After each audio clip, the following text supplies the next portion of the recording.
I'm your host, Rob Carbone. This is BD4. Here's Barrett, some shake and bake, catch a three. Fans alive in the crowd. Oh, hang on to the roof. Goodbye. Anthony for three. Bang! That one goes down. Gotta put four fingers up when Torres comes to the plate. The wall. See ya. See ya. Out here, the pistol comes under. Got it. Yankees win. Yo, Jake Crowder just went off. I'm watching the Suns game right now, and Jake Crowder just hit like 3 triples in a row. AD is headed back to the locker room, and the Suns are off to a firing start. Tell you, man, if they can eliminate the Lakers on their own home floor, oh, that would be sweet. Knicks are out. I've got nobody but to nothing but to root against the Lakers. That's what I'm doing. So I'm going for Phoenix in this series. It's rooting against the Lakers in the West, and I'm rooting against the NJ Nets in the East. Because I'm bitter like that. Never been a LeBron James fan, and I obviously am not an NJ Nets fan. What's happening? This is an episode on the Yankees, though. Episode 254, what's happening, everybody? I'm your host, rjcarbone. Welcome to BD4. Another series goes by where we're kind of just looking at everything and we have ourselves going, what the hell? Another frustrating series.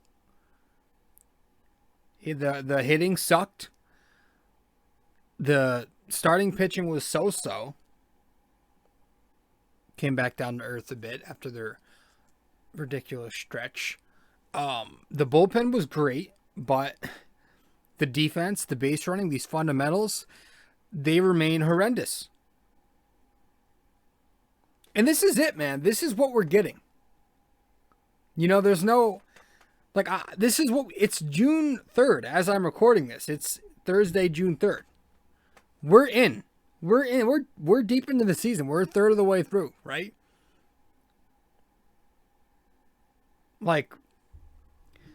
Check my math here. Hold on.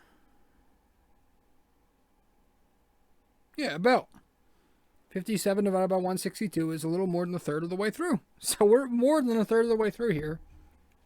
And we are still not crisp. We still don't look like a baseball team. A baseball team that's supposed to be a World Series contender. Like, if we keep doing this shit, can we stop with the whole, you know what I hate? I'll take it. I'll settle for that. Can we stop settling? We keep doing that, too. I always see Yankees fans and Yankees media doing that shit. Oh, I'll take it. Yeah, I'll take it.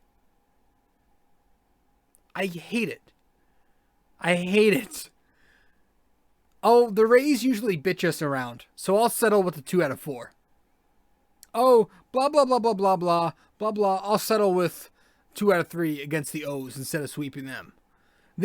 We've been saying I'll settle with this for the entire year. Why do you think we are, 4 or 5 games above 500 after 57 games? Why do you think that is? Because we keep having to settle. I ain't settling for this split, man. The Yankees were supposed to take at least 3 out of 4. They had their ace on the mound in the final game of the set, and they couldn't get it done. They are now 6-6 on days that Garrett Cole pitches. That's not supposed to happen. He's supposed to be the guy who goes out there and is the only guaranteed win per week. Every World Series contending team usually has that one day a week where they know their ace is going to be on the mound and you'll get the win that day. The Yankees are 500 and it doesn't start so far with Cole. Now, more times than not, it's the offense letting him down, but tonight this afternoon, he was not great.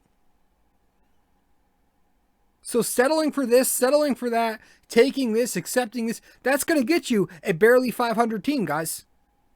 Wake up. Stop settling. We got to start jumping here. We got to get on the road. We got to hit it. We can't be losing these games. We got swept to the Tigers, and now we lose to the Rays, who they do the little things. They play defense. They run the bases, and they win behind good pitching and team play offensively. They do enough to get by. I mean, they have 0 superstars on their team. We have a roster that's supposed to be star-studded, and these guys are all underachieving. I'm not settling, man. I'm tired of that, first and foremost. I'm tired of the settling bullshit. That's not me. I don't settle. Call me spoiled. I'd much rather be spoiled than whatever the exact opposite of that is. Lacking hunger. Oh my gosh. Settle. I'll take it. I've heard that so much already. Oh, it's not the worst in the world. Yeah. Are we supposed to be having that mentality as the New York Yankees? Why do you think we are almost 500? We are barely above 500 a few days into June now because we keep settling. And unfortunately, yeah, that has to be the way it is. We have to be mad about settling for a split because of the year we're having. If we were having a dominant year and we were playing 600 or better baseball, then yeah, you'd settle for a split against the Rays, but we're not. We're having a type of year where we're clearly underachieving, so we have to start getting it going. And you don't get it going by settling. We gotta get it go. We gotta put our foot on the gas. It's go time, man. It is go time. And the Yankees haven't gone yet. They've had spurts, but they have not gone yet. Welcome to the show. If you haven't yet subscribed to BD4, be sure to do that right now, everybody. You can go and find us on, you can listen to us on Apple Podcasts, Spotify, Google Podcasts. We're sponsored by Anchor, so if you want to listen to us on Anchor, it's a little subdivision by Spotify. You can listen to us there. And many more platforms you can go to listen to us on. And if you want to watch the podcast, you can watch the video feed on YouTube. And there's many platforms. If you want to find all those platforms, where to subscribe to BD4, where there's no better way to get your Yankees and Knicks analysis, then go to my website. And my website is on my Linktree, linktr.ee/rjcarbone. If you go there to my Linktree, it'll show you where the podcast is, where the blog that I write is, and it'll also show you my 3 social media platforms in order to reach me there. So thank you for stopping by. This is rough. And also, before we even get into the Yankees again, or even more, we're gonna have an episode discussing the inevitable. The Knicks. I've been trying to avoid the Knicks on the podcast here for a bit after they lost Game 4. I didn't recap in the blog, and I didn't do an episode in the podcast, and I haven't done one yet for Games 5 in the blog and in this podcast either, because I'm trying to take a break. It was really the second loss of the series that really took it all out of me, because the second loss of the series was the third game of the series, and even in that win, all 3 games you could tell up to that point the Knicks didn't have a solution. 3 games is enough for me to determine, have the Knicks even slightly figured out how to stop Atlanta?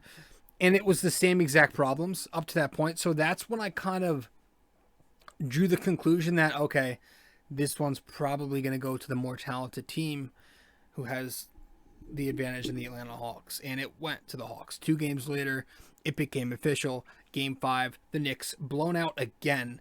Didn't even make the series competitive. Let's be honest. They had one little good stretch, towards the end of the third quarter and in the entire fourth quarter in Game 2 there for their brief victory. And they went on the road to Atlanta. They got their shits beat. They headed back home, and they got embarrassed on their home floor. Repulsive. Now you look back at it, if you're a rational fan who's watched this 27-10 Phoenix. Wow. If you're a rational fan who's watched this team from the start, you will accept. You'll give it a few days. It took me a bit, but you're going to accept it that this was a positive season for the Knicks. Boy, do they have some stuff to work on in the offseason. And man, I can't say that I'm exactly optimistic they'll get it done with the amount of star-studded players that aren't in the free agency this year. But it was a positive step in the right direction. Listen, man, I'm 26 years old. The best Knicks team I've seen alive, or that I can remember, was the Carmelo team in 2013, which was a 1-year thing. This is promising. We have some core pieces. We have cap space, financials, draft capital. This could work, but there are some issues that need to be tweaked. And we're going to get into that once we discuss the Knicks, but just thought I'd put that out there real quick, that I'm not talking Knicks yet. I'm going to take a few days. I don't know when I'm going to come out with another Knicks episode. It'll be sometime soon enough. Hopefully soon, like within the next week or two. But we'll see. I just have to see how I'm dealing with this.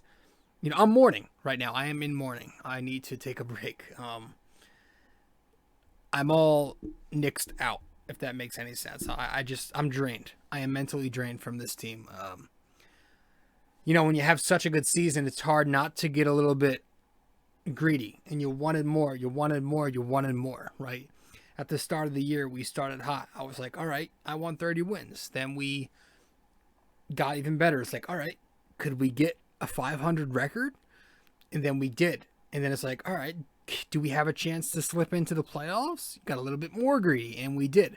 And then we saw we had a 4th seed for a while. We're hanging on to it. It's like, all right, I mean, I'm getting greedy here, but it would be nice to get the 4th seed, and we got that. And then we get to the first round. It's like, we're in the playoffs for the first time in 8 years, but how cool would it be if we could get past the first round? You know, and I feel like that would have continued in the second round and the third round until, like, the season was going to end on a loss. The Knicks were not going to win the finals, so eventually it was going to happen. It's just unfortunate that the Hawks were the matchup that most of us wanted, and the Knicks were absolutely outclassed on their own home floor, wherever they played. So that's that, man. I can't say, I don't want to get too much into it because I want to save that for the next Knicks episode we do. So 254, we're doing Yankees. And tell you what, man, Phoenix looks damn good. It's 30-12 with a minute left in the first. The Lakers look lost. This will be awesome. This will be awesome. This will be legit.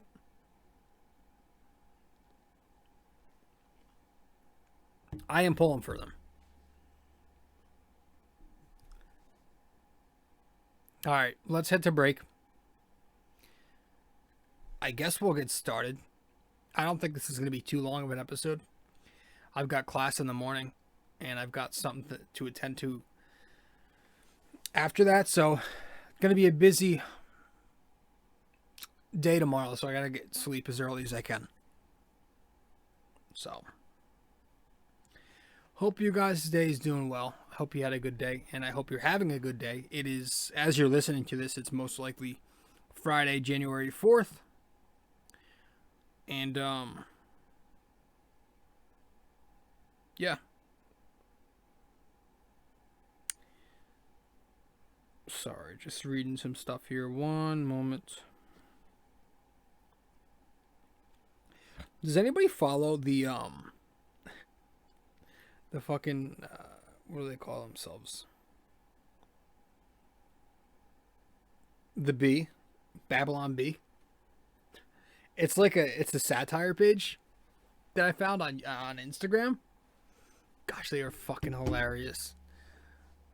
They kill me with these fake headlines. All right. I'm not even gonna get into it. There's a really good sports one. It's like Fake Sports Center. I used to follow it. I don't know if they still have their page, but it's hilarious. That's a good one too. So, back to the Yankees, man. Yeah. Again, it sucked that we have to, after getting swept by the Tigers, we're hearing the whole narrative of, you'll take a split against a division rival in Tampa. And again, that's not acceptable. This is a Yankees team that's not supposed to settle for mediocrity. And now we're in an American League East where, let's be real, the Boston Red Sox are still in it. The Blue Jays are on the ups. They're hanging in there. along with Tampa, who's not going away. So it's going to be a competitive division, and we shouldn't take it lightly. Just saying. So it's time to start dominating and not settling. We've got to stop. Let's head to break. When we get back, we'll dive right in. Hopefully, again, this episode isn't too long. But, we'll see what happens. Be right back.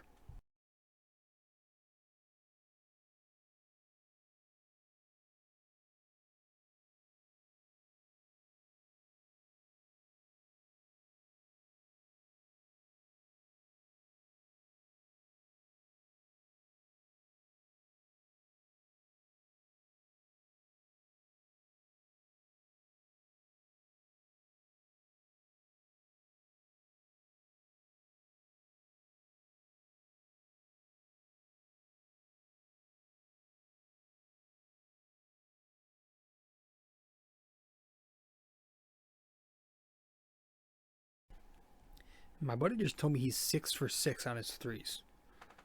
Devin Booker. Christ. Guys, if you haven't yet subscribed to BD4, be sure to do that right now.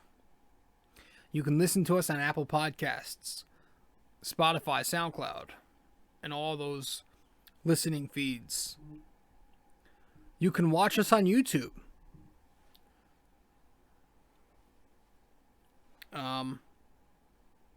Yeah, please subscribe to us. Download, subscribe, share, comment, rate us, review us.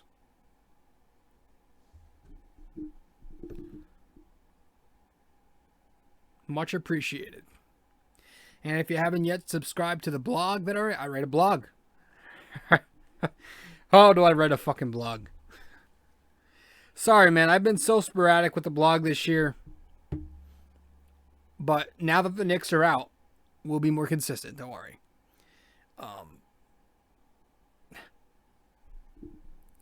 Yeah, I wrote a blog.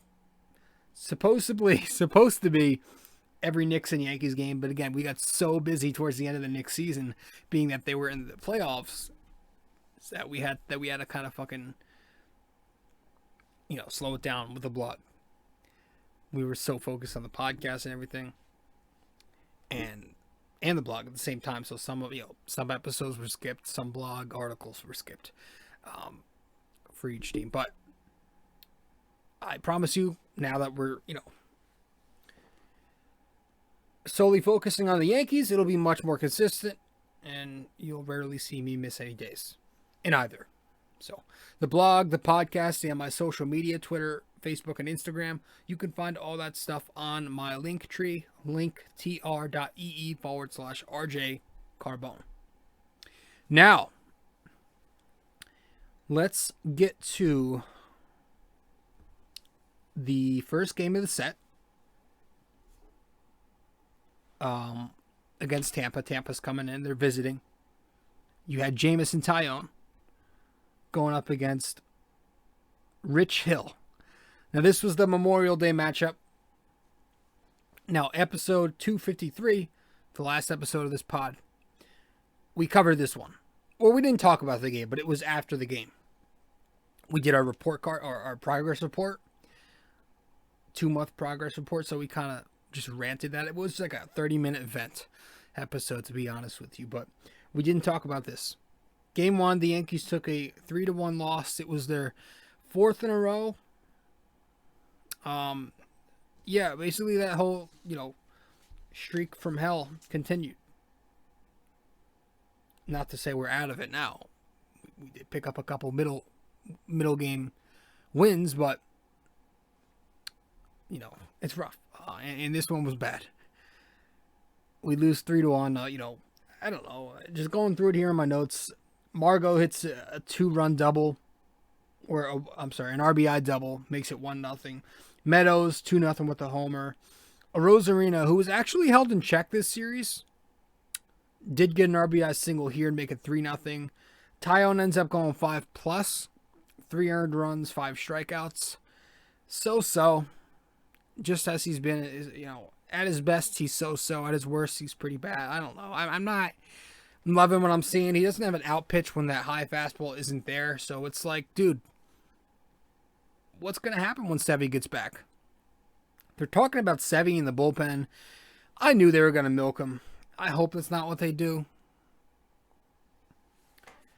But, yeah, I mean, if we don't have Kluber anymore, and Tyone is not pitching well. So 2 of the guys we got, those are 2 slots that were supposed to be occupied with positive impact. But Kluber was having such a good year. He gets hurt. Now he's gone for probably the entire year, I'm thinking.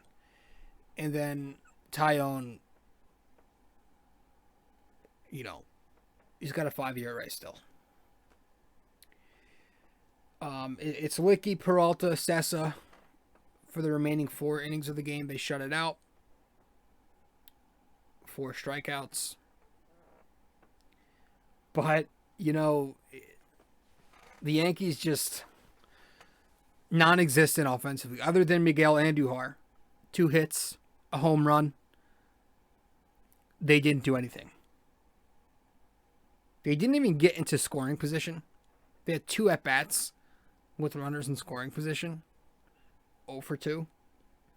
But they didn't do anything. The lineup was bad. 1 run on 5 hits, 3 walks, 6 strikeouts, and a ground into a double play, which was LeMahieu, of course. And then just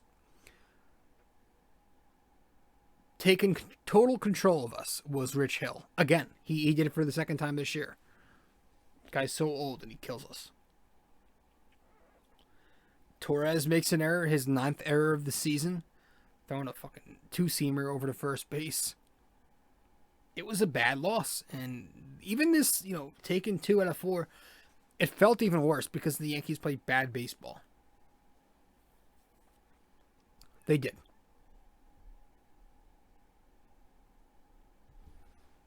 But game 2 is a win. Tyler Glasnow versus Domingo Germán. Yankees eventually won 5-3. Austin Meadows, a 2-run shot, makes it 2-0 early.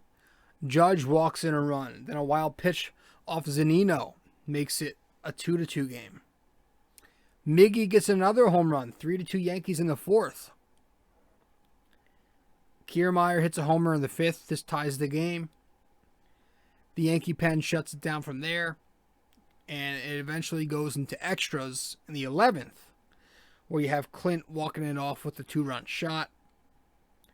Now, we've had a few walk-offs this season, but I feel like this was the first one that was actually fun to enjoy. Because you think about it, this wasn't a wild pitch. It wasn't ball 4. It wasn't on an error or a sac fly or a field of choice. Because that's usually the way we've been getting these walk-offs this year. Thinking back, this was a legit, not a hit, but a home run. It was a walk-off home run. So good for Clint. Had a big game. Obviously had another unnecessary Superman diving catch, because of course he does. And every time he has a good game, he'll do the interview in the presser. Ironically enough. And you could tell this guy's ego, man. He loves the attention on him. He loves when he does well. You could tell. I read a tweet. This was actually a few weeks ago when he did another one of his Superman unnecessary dives. Somebody I had actually on the show before last year. I read a tweet of his. Clint Frazier probably practices that dive on the sofa in his living room. Totally fucking does that shit, man. That's the kind of guy Clint is. That's his ego. That's his persona. Yeah. All right. The lineup had 6 hits, 7 walks, and they struck out 11 times. This was the game where Gary made another disgusting base running error. The 2nd series in a row, not even 3 or 4 games apart, maybe. What are you doing, guy? And they always come in these costly fucking times. Oh my gosh. And I think he had a couple of pass balls as well. DJ made another error. I mean, shit. Tell you, the Yankees fundamentals, like I'm saying, like the Rays do the little things. Other teams who are supposed to contend for a championship, they do the little things. And the Yankees, for a team that's supposed to contend, they don't do the little things. That's concerning. They have zero fundamentals. It's like they don't know how to do kindergarten shit. That's really how are you a professional baseball player? So many of these guys, and they don't know simple fundamentals. It is now 42-18. The Phoenix Suns have the ball, going in for more out in transition. 45-18. This is awesome, man. This is amazing. Oh, I can't wait to see LeBron walk off the court again. He's going to be so upset if they pull this off. Oh, it's going to make my freaking year. It was a bad game. On top of that, it's like, they won the game. I get it. But, like, I was so pissed when I saw the lineup. But at the same time, I'm not surprised because this is what we do. We do stupid shit with a lineup card. Why are we lagging? They had Mike Ford batting 5th. And Rougned Odor batting 2nd. Who keeps batting 2nd? Listen, I get it's Tyler Glasnow. You wanted the whole matchup thing, right? You wanted the lefty. Whatever. But to bat Odor in the 2-hole and then Mike Ford right after the cleanup hitter. What? There are no metrics that justify that shit. And if you're using metrics to justify that, you need a reality check and have to relearn how baseball operates. That's bullshit. You don't do that. On top of that, Stanton and Torres get their rest. What are we doing with this Stanton thing, dude? By the way, what's going on here? Huh? He really needs 2 days rest in a 4-game set? He just got back from injury. He's had already, 3 or 4 rest days since getting back a week ago? And we're doing it already?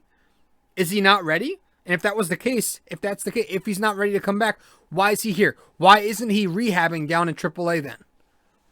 What is this? A designated hitter who has to get off of his feet 3 to 4 times a night, 3 to 5 times a night. And then he sits on the bench the majority of the night. That's all. He's getting up the bench 4 times a night. That's all he has to do. And you can't play him every day? You have to sit him 3 times a fucking week right now? What are we doing, dude? It is absolutely mind-boggling how ridiculous we approach this shit. This is absolutely absurd. Torres got rest. These pre-fixed rest days that are built into the schedule are absolutely absurd. Absolutely nonsense. It makes them so unlikable. The way they do things, it is so difficult to be a fan of this organization right now. 45-18. 7 minutes left in the second quarter. Oh, man, it's unbelievable. Some of the shit they do, man. These lineups, the rest. Oh, my gosh. At least Domingo was pretty average. He was 5 innings, 3 runs, 5 strikeouts. The same line as Tyone. Didn't go into the 6th, though. Just won 5. I mean, they're so hard. They're hard. They're a hard team to watch.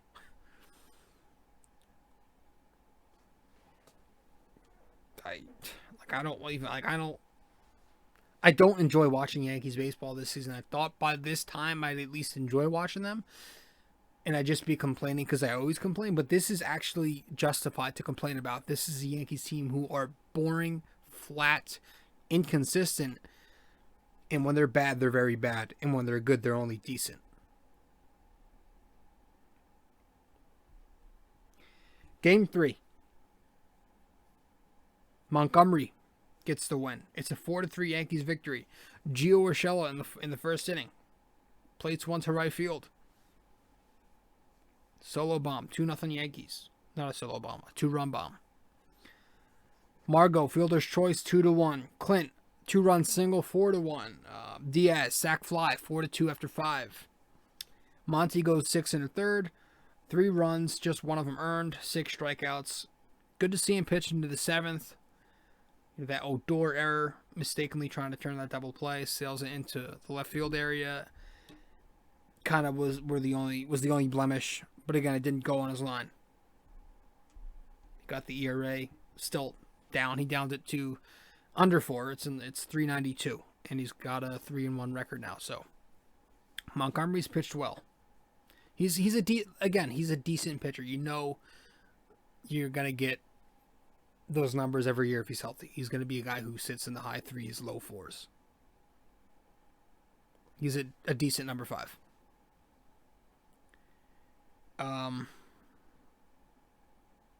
Joy, base hit in the 7th, 4-3.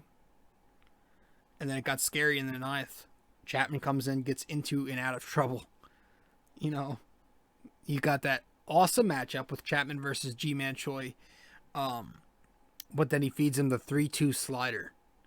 And it was to perfection. Flaherty called it. Flaherty's the only one I really enjoy right now in the booth. I like Flaherty. I like Singleton. And I like O'Neill. But Flaherty and Singleton, 2 guys who shoot it straight more than anybody else on that network. Especially Flaherty. I love Flaherty. Big Flaherty guy.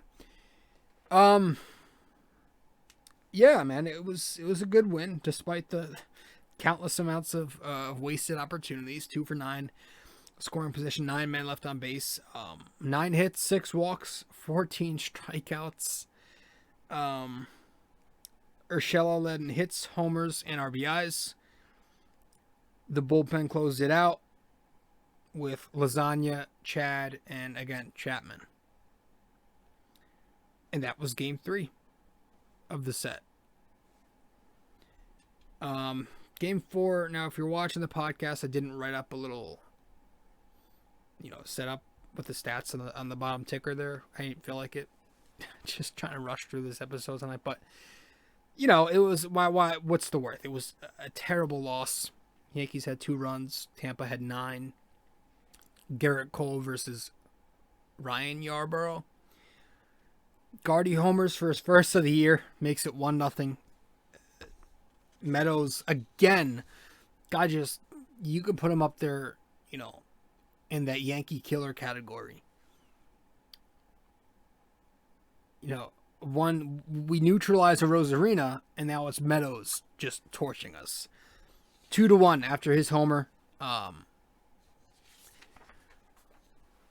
Lau gets an RBI double. Or RBI single later on. 3-1. Diaz makes it 5-1. Later, Meadows, another RBI, 8-1. Wendell, 9-1. The only run we had outside of the one earlier was the Miggy one. Hits a home run to make it 9-2 later. Then it's Nelson, Sessa, and Krisky who was called up. But that Nelson guy, man, does he suck? I mean, shit. This guy, they were talking him up so much in the preseason. How he's got a hard fastball that plays up even because of its spin rate. And how he's got a power changeup. And they like him. But he's not producing. I mean, he's gotten too many opportunities. He's been really bad. 55-31. Phoenix. He's been bad. The Lakers must have went on a run there because I looked up and they had 18 minutes later. Now they've got 31. Nick Nelson sucks. Hopefully he's getting sent back down. Can we call some decent talent up, man? I've already vented on the service time thing, so I won't even get into it, but come on. Yeah, it was a bad start from Cole, though. 5 runs to his line. You could see from the start that he was definitely out of sync. his body language did not look great. He never looked comfortable at all. He didn't look comfortable from the start. You could see he was just... There was that weird play at first base where he had to... He tried to run Kiermaier down and step on first himself, where he just jogged over there. He didn't even sprint. He jogged over, and he didn't even tag him or flip. He didn't tag or flip. He just took it upon himself, jogged over to first to step on the bag, and Kiermaier was called safe. Very odd. Just didn't look right. And that kind of started the meltdown. Some hard contact against him, not a ton of strikeouts, and he didn't get helped. There was awful umpiring. It was Chad, I forget who it was, but he was not good. Yarbrough was getting all the borderline calls. Garrett Cole was getting nothing, and that's not acceptable. But that's not why the Yankees lost. They were bad offensively. They didn't pitch well. And there's the whole thing. Are we getting a little concerned about the spin rate with Garrett Cole? The RPS? Because he's not... the MLB is cracking down on these pitchers who are using substances on the ball.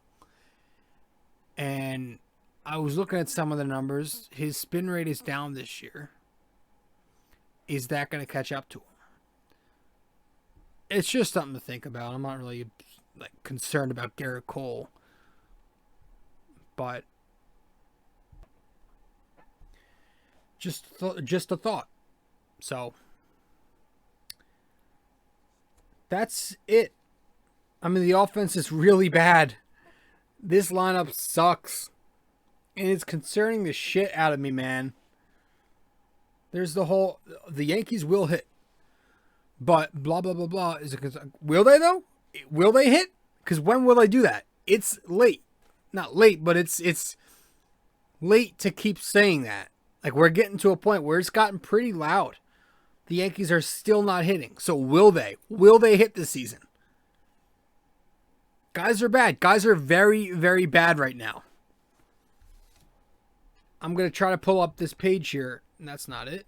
Here we go. Hold on. Because now I'm not in the picture here.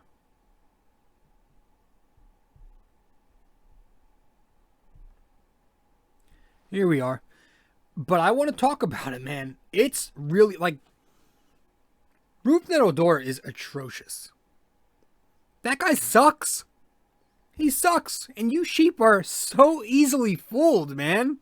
You guys are the worst. Every time Cashman goes out and acquires one of those old has-beens, you guys, you nerds, you simpletons, jump on it like bait.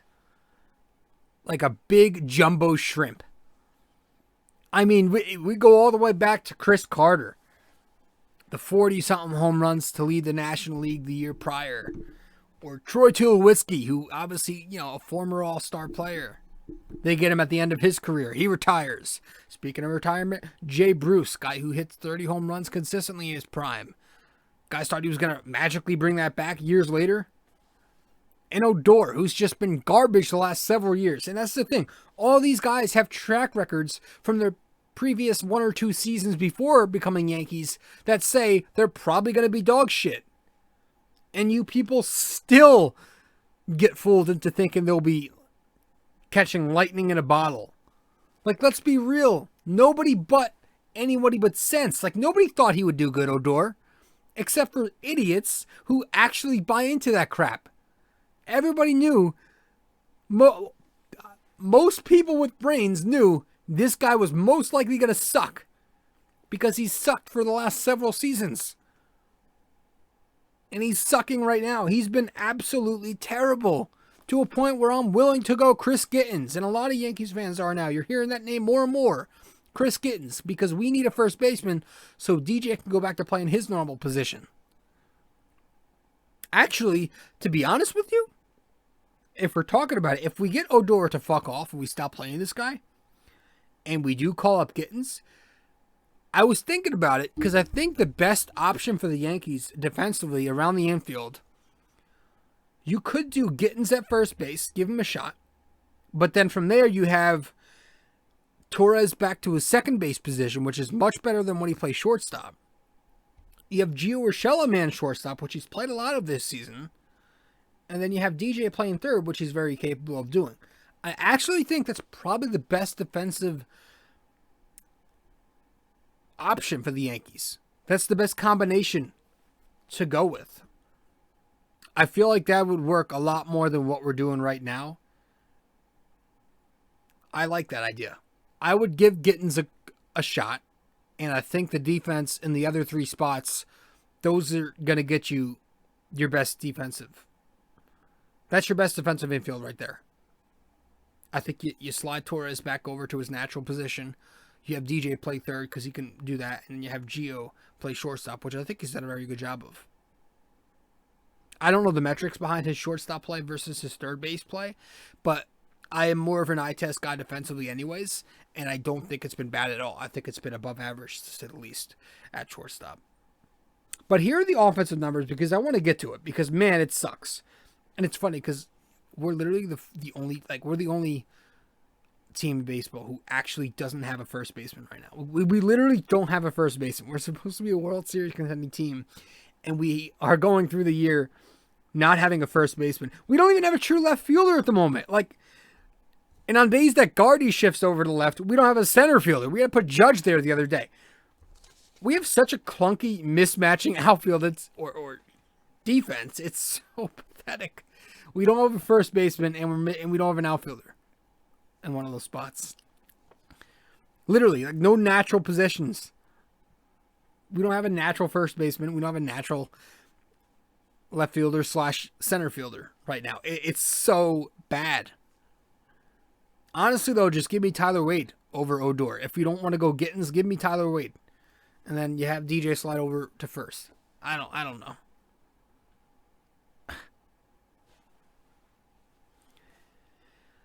But the offense, here, we're on this page for a reason. It sucks right now. It's very poor. It still sucks. It still sucks, and I want to get to it. Listen, Aaron Judge, some market correction lately, right? He's had a good year, but, he was hitting 310 not long ago, so he was going to have some kind of regression. As I was saying, it's going to happen. So a little bit of market correction for him, but I'm not worried about him. Gio's got to get hot again. He was, on like a 1-for-17 slide. Last two games of the series, I did like what I saw from him. He got the home run. He's hitting more. He's having some better at-bats. But everybody else, man, oh my gosh. Nobody showed up this season offensively outside of Judge and Gio before the slump. Nobody. I mean, look at these. Look at the averages.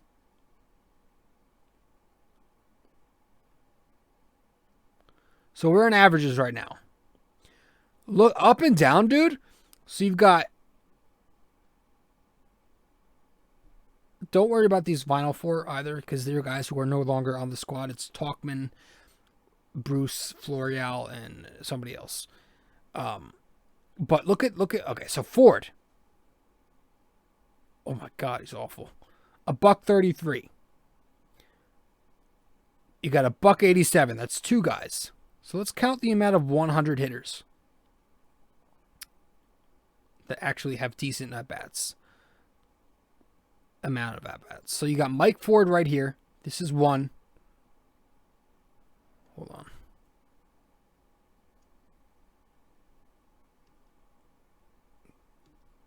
on. Okay. Trying to get a hold of this. Hold on. Here we go. All right. So let's count the amount of fucking Mendoza line hitters. 1, 2. We're not going to count that guy at the bottom. So I think right here, third to last is that's Jay Bruce. So we won't count him. So we got 1 right here, Mike Ford. And this is Talkman, so we won't count that. So let's delete those 2.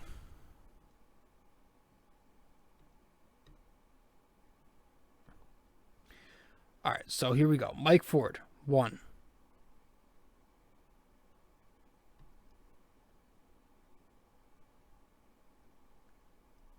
I'm so bad at this, bro.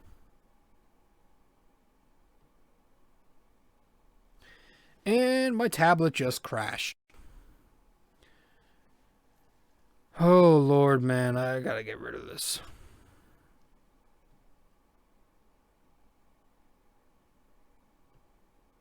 One, 2, 3, 4, 5, Jesus, 6. We have 6 guys. We have 6 guys batting under 200. And then, where's Gary? Gary's hitting 205. So 7 guys, 205 or worse. 7 guys who get regular at-bats. So 7 of the 9 hitters in the lineup are hitting 205 or worse. Now, they don't always play together, but that's 7 guys who are regulars on this squad batting 205 or worse. That is absolutely disgusting. And if you're an OPS guy, I'm sure that doesn't side great as well. I mean, you have Judge's OPS, and then you have everybody else's, right? Bad shit. So, they can't hit. What the fuck else is there to say? Whoopsies, let me switch back to this camera. They're not hitting. Good. So I don't know, man. I just don't see the optimism here. Like, this is the best we have right now. This is it. The pitching has been carrying us, and we're still barely over 500. So if the pitching regresses from spectacular, the starting pitching, or just the pitching in general overall has been spectacular. If it goes from spectacular to even average and the offense remains this bad, we are absolutely screwed. It's go time, fellas. Like I said at the top of the show, we got to get it going. Last 15 games, if you want some positives, some half positives, last 15 games, Miguel Andujar hitting 308 with a slug in over 450 and an OPS a bit under 800. Last 13 games, Clint Frazier heading into today's game, his last 13 games, he was 316 average, 995 OPS. That was before the 0 for 4 today. But really, that's the best we got. That's the best we have right now. Is a couple of guys hitting decently over a small sample size is the best thing we can go to lately with this offense, which has just not been there the entire year. It's Judge, who's been there the entire year. Gio, but he's slumping right now. Fucking guys can't click at the same time, dude. It's so frustrating. Can we stop messing with the baseballs? And I'm not using that as an excuse because other teams are hitting and the Yankees are not with the de-juiced baseballs. But why do we have to go and do that in the first place? Could we just use normal baseballs? Like, we didn't have to juice them a few years ago, and now we don't have to take life out of them this year. Can we just play normal baseball with normal baseballs? I think it was LaGreca on the K Show brought up a good point. Like, what if the NBA just, like, made the rims smaller? You know, like, that's bullshit. Why is baseball the only sport that does this shit? Excuse me. But it's true. They definitely did something to the baseballs. And if you don't believe that, go back and watch Clint Frazier's walk-off home run. That shit looked like it was going to travel 450 feet. It became a wall scraper. And Clint looked like it. He was a little shocked too. He crushed that thing. And it barely made it over the left field wall. Watch it again. And tell me that they're not de-juicing the baseballs. So I don't know, man.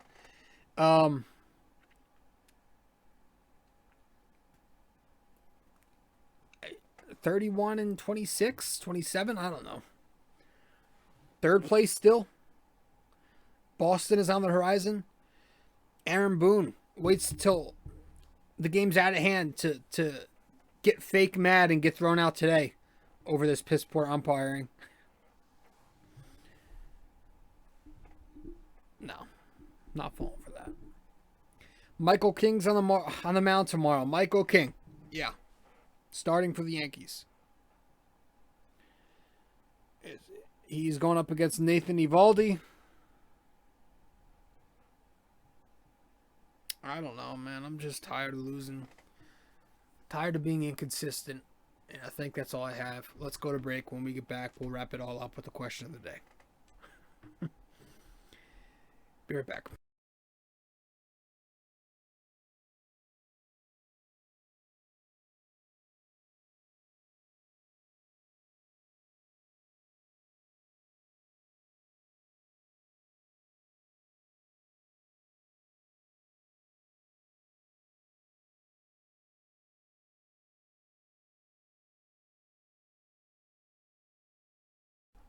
So, obviously for 254, it was just one, or no, 253.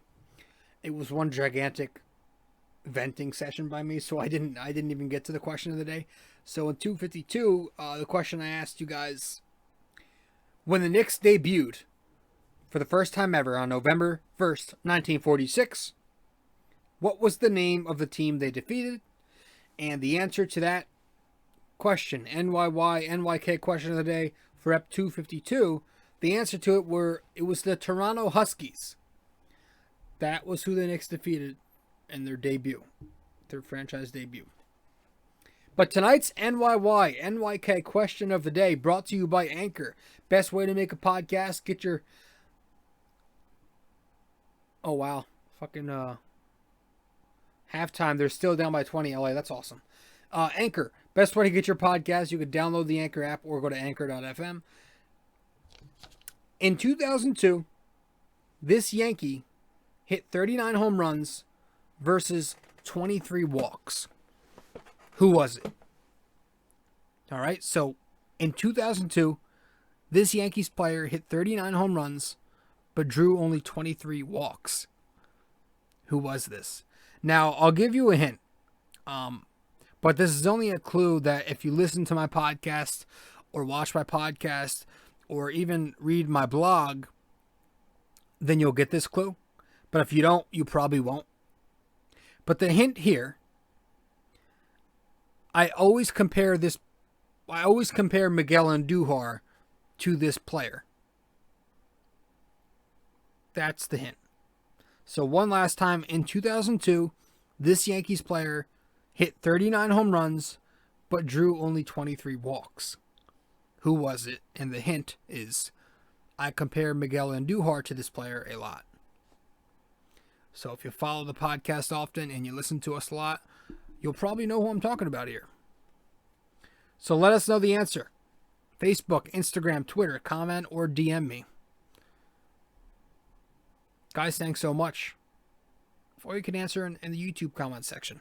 Guys, thanks so much. That's all we've got. I'm your host, rjcarbone. This is episode 254 of the podcast. Hope you enjoyed it. And once again, if you haven't yet subscribed to this podcast, you could do so on Apple Podcasts and many more. Watch us on YouTube, but be sure to give us a 5-star rating on Apple Podcasts and leave us a review. Tell me how great I was. All right, guys, thanks so much. That's all I've got. I'm your host one last time, RJ Carbone. This is episode 254 of BD4, where there's no better way to get your Yankees and Knicks analysis. I hope LeBron James cries and goes home miserable on his own home court. That would be amazing. It's looking good so far, so we'll see. Go Yankees, I guess. Shit. They've got Boston up next. We'll see what happens. I'll see you guys next time.